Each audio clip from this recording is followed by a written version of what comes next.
my name is Renee Hobbs, and welcome to the Road to Copyright Clarity, Part 3. This partnership is brought to you by the Northeast Ohio Regional Library System and the Media Education Lab. So, as you might know, my interest in copyright education goes back a long way, back to Copyright Clarity, which I wrote in 2010.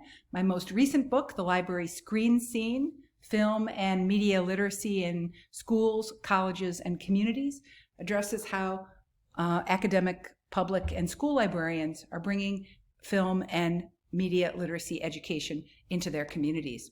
Now, in previous sessions of the Road to Copyright Clarity, we've understood the purpose of copyright and recognized the rights that are available to copyright holders and copyright users, and we've recognized and combated the types of misinformation that our patrons might have about copyright. In our second session, we tried to understand the doctrine of fair use. We applied fair use reasoning to specific contexts and situations. And importantly, we looked at how copyright applies in the context of the COVID-19 remote emergency teaching. And you can see the videos and the materials used for this session at the MediaEducationLab.com website. If you go to the events page and you search for Copyright Clarity, you'll find that session, as well as the resources and materials that will deepen your understanding of today's topic listed here. Today we're focusing on digital copyright creation, and we're going to try to understand the basic principles of the Communications Decency Act, Section 230, and the Digital Millennium Copyright Act, Sections 1201 and 512. We're going to try to appreciate how the exemption process for DMCA 1201 works and what it has accomplished over the past 22 years. And most importantly, we're going to recognize the value of being able to assist patrons who are digital content creators in helping them protect their copyright and fair use. So, in the last two sessions, we talked a lot about the specific provisions of the Copyright Act of 1976. Today, we're going to be talking about the Communications Decency Act, which is part of the Telecommunications Act of 1996. And we're going to be talking about the Digital Millennium Copyright Act, legislated in 1998. Let's tackle the CDA 230. Now, proponents of this law say that it's the most important law protecting internet speech. Right? So this law established the practice of the legal recognition that online platforms, internet service providers, are neutral intermediaries, stating that no provider or user of an interactive computer service shall be treated as the publisher or speaker of any information provided by another information content provider. This practice has led to a lot of robust and diverse and, a very dynamic environment from a First Amendment point of view. But it does, because it does protect internet service providers from liability. These platforms are in fact legally immune, so that in the United States, victims of harassment, victims of defamation can't make platforms take down posts or sue them for damages. So people who have been harmed by the robust free speech of online platforms don't really have any legal recourse in the United States. The CDA protects platforms from legal action being taken against them when it comes to issues like harm. Now, that's not true all over the world. And in fact, in Europe recently, the European courts have decided that Facebook can be forced to delete content that is damaging or harmful. And this decision from the European Court of Justice is in response to the fact that European governments want to limit what they see as an excess amount of power that the platforms like Google and Facebook have over public expression online. So we may see some changes in the future in how CDA 230 works, but right now we can give patrons a little comfort when they've experienced online harassment or defamation. Now let's turn to laws that protect content creators in other ways. We'll talk about the Digital Millennium Copyright Act, and the two provisions of that law that we're going to talk about are the anti-circumvention part of the law and the safe harbor provisions, Section 1201 and Section 512. Now, the anti-circumvention component of the law criminalizes the use of technology, devices, or services intended to circumvent digital rights management software that controls access to copyrighted work. This law was written in 1998 when the Hollywood studios were trying to prevent the rampant piracy of their movies. They were afraid that Hollywood film industry would face the same kind of rampant piracy that the music industry experienced, and that's why this law made it illegal to make a copy from copy-protected media. That's what this law did. Now, in doing so, many of us, when this law was written, got kind of worried. We worried, did this law make the use of film clips for the study of literary adaptation illegal? Think of, for example, the teacher, the high school English teacher, whose students read The Great Gatsby, and who, after reading this book, want to explore how literary adaptation is used in film, and to look and compare and contrast the similarities and differences between the 1974 version of The Great Gatsby, starring Robert Redford, and the 2013 version of The Great Gatsby, starring Leonardo DiCaprio. A teacher who wanted to use specific clips from these films to compare and contrast might have a need to bypass the copy protect software on the DVD in order to get access to the clip, and in doing so would be breaking the law. So fortunately, the law mandates that the doctrine of fair use still applies to copy protected media, even when the law criminalizes the practice of copying. And the lawyers and legislators who wrote this law created what I consider to be a kind of clumsy workaround. They called it a fail-safe mechanism. They said that, yes, they understood that the law criminalized what might be fair use, i.e. legal uses of copyrighted content. And they said, if anyone feels they have the need to unlock the computer access controls, every 3 years they can petition the Librarian of Congress and ask for a special exemption. Through this once every 3 years special petition process, which is called the 1201 exemption process, the law aims to ensure that people's rights under the First Amendment or people's rights under the Copyright Act of 1976 are not being damaged in any way.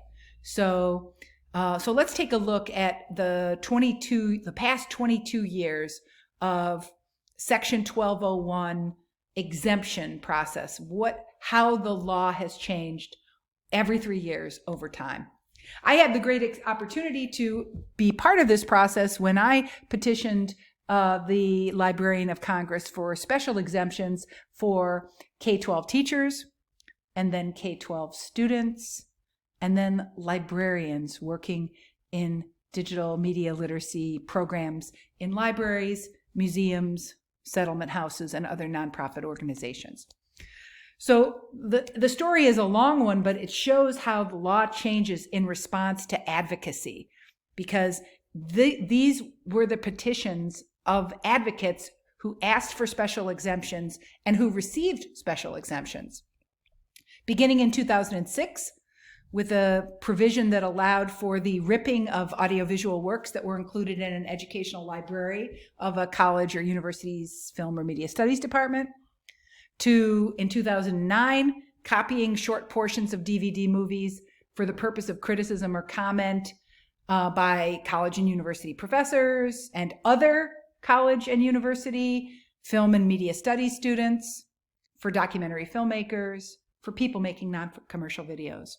In 2009 also came a provision that allowed for the circumvention, the anti-circumvention software to be bypassed for ebooks, with access controls that prevent the enabling of the read aloud function of books or the screen reading function of books.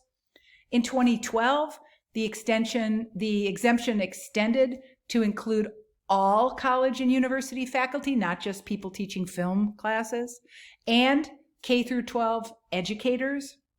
In 2015 came the extension of the exemption for educators and participants in nonprofit digital and media literacy programs that are offered by non-school organizations like libraries and museums. In 2018 came a exemption for ripping or circumvention done by disability services offices who are trying to add captions or audio descriptions to motion pictures to create an accessible version for accommodating students with disabilities. And in 2018 also came an exemption that allowed elementary and secondary students to use this exemption when acting under the direct supervision of K-12 educators. And also came an acknowledgement by the Librarian of Copyright that screen capture technology might be a legal alternative to a circumvention. But it isn't just educators and librarians who have asked for exemptions. Folks who work on smartphones, folks who repair smart TVs, even those hobbyists who like to repair their own automobiles now have to bypass the copy-protected software on their cars and video games, and people who are doing computer security research, and people who are trying to develop new applications for Alexa, Amazon Echo, and Google Home. So a whole lot of folks have to go to the Copyright Office every 3 years to ask for these special exemptions. It's a crazy, crazy process. But it does invite us to reflect on this question. How do librarians support content creators? And how should librarians support patrons who seek to legally rip media clips for fair use purposes? And how should librarians and educators participating in the next round of DMC exemption processes on behalf of patrons, educators, and students? In many school and public and academic libraries, there's somebody on the staff who knows how to use Handbrake, one of the many free and open source tools for legal ripping of DVDs. And certainly we have an obligation to document the barriers and obstacles that patrons experience when they're trying to use digital media for learning purposes. That, I think, is the single most important way that librarians and educators can support the gradual and incremental process of legal change by carefully documenting those obstacles. I think with the COVID-19 experience, we're going to have quite a lot of story to bring to the Copyright Office in 2021. Okay, so we might have asked some questions at this point, but I'm just doing the short version here, so I'm going to press on. I want to talk about the other part of the Digital Millennium Copyright Act. That's the part of the law called the Safe Harbor Provision. It protects internet service providers against copyright liability if they promptly block access to infringing material or remove such material from their systems. This also offers a counter notification if for some reason someone blocks your material when it is in fact exempted. So this is another protection for digital platforms that requires them to quickly remove potentially infringing content and thus be responsive to copyright holders. This happens generally one of two ways. It can happen from a manual request where somebody goes to Google and says, this content has been copied from my website onto another website and it's infringing, or this video is copying my video and please take it down. That takedown request can happen from a copyright holder to the platform, or it can be developed through Content ID, a kind of automatic process where some copyright holders can use, the special watermark signals that are embedded in music and film to claim their copyright automatically. So let's talk about both of those approaches right now. Hey, this is Renee Hobbs, and today what I'm sharing with you is a short little screencast that I made because I actually found that someone had violated my copyright. As you may know, I have a YouTube channel with hundreds and hundreds of videos and thousands of subscribers, but recently I found that someone had violated my copyright. So I'm going to show you how I handled it using the DMCA process. I'm going to talk to you about YouTube copyright claims, counter notification. So I'm taking you to my my YouTube studio, right? And I'm going down to this button here that says copyright. This button shows me all of the people who have used bits of my content, right, in their own work. And yeah, I've taken a look at some of these, but some of them I'm more concerned about than others. And I strike this one. Anytime somebody uses 100% of my work, that makes me sometimes a little creeped out. So let's take a look at this example. Here's somebody named Ryan O'Donnell. He has 861 subscribers, so he's not he's a real YouTuber, and he has uploaded my copyright music video without my permission, right? And that's a copyright violation, right? So I'm just going to check to make sure it's really mine. And it's really mine because I made that video when I was working on the copyright project a long time ago now, but here it is. So I'm going to report this video because this video infringes my rights. This is a copyright violation, right? So I'm going to submit a copyright takedown notice using the automatic tool here. And it says, remember, I'm starting a legal process, right? So, don't do this lightly, right? So I am submitting the copyright claim, and I'm not too worried about it. I'm not a robot. I am not a robot. And the issue is, let's see, is it inappropriate content? No. Is it I appear in this video without permission? No. Is it abuse or harassment? No. Is it privacy? No. Is it trademark infringement? No. It's copyright infringement. The person took my video, uploaded it as if it were their own, right? And who's affected? I am. Okay, so URL of allegedly infringing video to be removed. Okay. I believe, let me just get the link to that. This is the video that I want removed because this is the one that's on Ryan's channel.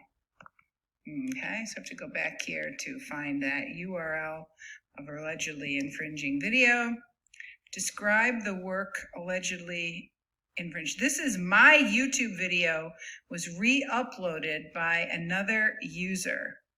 Now it says, what's the YouTube URL of my original video? Well, let me go to my channel and find that. Copyright. Okay, let's see. All my copyright videos are in one place. There they are. Copyright, what's copyright with Writing's not that. 160,000 views? So I'll just share the link there and I'll go back. There's the YouTube link of my original video. Where does the content appear? It's the entire video. Where does your work appear in the entire, it's the entire video. Okay, so, yeah. Okay, so you get the concept, you fill out the form. Let's see, by checking the following boxes, I state that I have a good faith belief that the use of this material is not authorized. Yes, I do. This notification is accurate. Yes, it is. Under penalty of perjury, I am authorized to act on behalf of the owner. Yes, of course, I am the owner. I acknowledge that under Section 512F of the DMCA, any person who knowingly or misrepresents the material is infringing may be subject to liability for damages. That means I could sue this person for the harm he has caused me. I don't intend to do that, but I could do that. If I abuse this tool, if I file a false claim, I could be terminated, and I'm signing my name. Okay, there we go. And now I'm submitting the complaint. Okay, so please note that if more information... Okay, so what's really cool is 2 days after I submitted that claim, I got this email from YouTube saying, yes, we have removed the infringing content. Isn't that amazing? So that is how you file a takedown notice when your copyright has been infringed. But let's just turn it around. I also use other people's copyrighted material in my own work. And I can also see evidence of that on my YouTube channel. And here are 2 examples.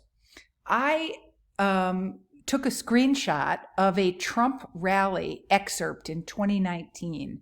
As part of my propaganda project, I was trying to document all the different kinds of new contemporary propaganda that we're experiencing. And so I made a 3-minute and 40-second clip of a Trump rally, and I was using it, embedding it inside my propaganda website. And you can see that I have a copyright claim. The copyright holder recognized it using the automatic detection tool, the content ID tool. There's another example used here. This is a clip of press coverage of a Trump rally. I was using it for purposes of media literacy education. I uploaded a 1-minute and 39-second clip to be used for educational purpose. That one didn't get flagged by the content ID system. The one that did get flagged by the content ID system looked like this. Ladies and gentlemen, the President of the United States, Donald J. Trump. And I'm proud to be an American, where at least I know I'm free. And I won't forget the men who died, who gave that right to me. And I gladly stand up next to you and defend her still today. 'Cause there ain't no doubt I love this land. God bless the USA. Okay, so you got the concept, right? It was, in fact, the music of this clip that got flagged by the content ID system. God Bless the USA, the song by Lee Greenwood that got picked up in the clip. Now it says it didn't affect my status on YouTube. I'm not damaged in any way. I don't have a strike against me. The video is still visible to anybody who wants to look at it, but they've removed my ability to make money from the video. Of course, I'm not making money from the video anyway, so that doesn't matter. And if it was a copyright strike, then I might have to go to copyright school, where YouTube would make me watch a short video and answer some questions to demonstrate that I understood about copyright and fair use. In my case, I am absolutely a proud violator of copyright. In this case of the Trump rally, because as I see it, my educational use of that clip far outweighs the potential harm to the copyright holder, right? So I didn't feel any need to file a counter notification because the clip is still viewable. But if the copyright holder had taken down my content, I would have filed a counter notification saying that this is an example of fair use. So the safe harbor provision is a really important part of the DMCA Act, and I do think it's important for librarians to help patrons understand how to file a takedown notice when their copyright has been infringed. And I think it's also important for librarians to help patrons understand their legal rights for counter notification when their digital content has been taken down. So these two provisions of the law turn out to be really important ways that content creators have a certain set of rights and responsibilities under the law that deserve protection and respect. Okay, so thank you so much for listening in on this short version of the talk. If you have any comments or questions, I'm happy that you reach out to me, Renee Hobbs at the Media Education Lab. Thanks for listening.